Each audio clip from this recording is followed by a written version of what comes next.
isang maliit na barangay sa Maynila, may 4 na magkaibigan na nangangalang Joy, Hector, Anthony at Eman. Magkakasama silang lumaki at nagtaguyod ng kanilang mga pangarap at kasiyahan. Ngunit, sa likod ng kanilang masasayang alaala, may mga lihim at pagsubok na magdudulot ng mga pangitain ng hinaharap. Alaala ng mga tawanan at ng ating mga pangarap.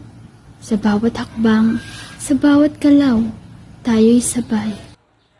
Sa bawat pagtatapos ng araw, ang mga magkaibigan ay naglalakbay sa alaala ng kanilang nakaraan. Hanggang isang araw, biglang bumalik si Joy sa kanilang barangay pagkatapos ng ilang taon. Nasaan na ang mga kasiyahan ng ating kabataan? Ang mga pangarap, ang ating mga pangako. Sa pagbabalik ni Joy, muling binuksan ang mga sugat ng nakaraan.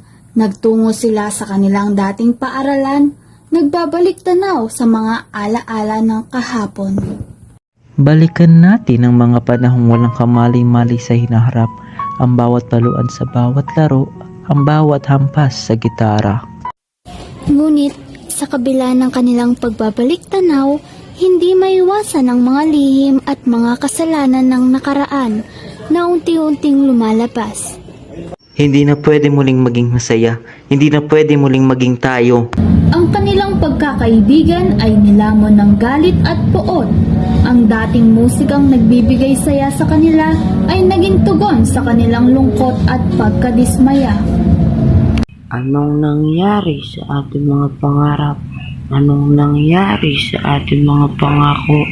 Sa huli, ang mga alaala ng El Limbo ay nagpapahiwatig ng mga sandaling masaya at malungkot.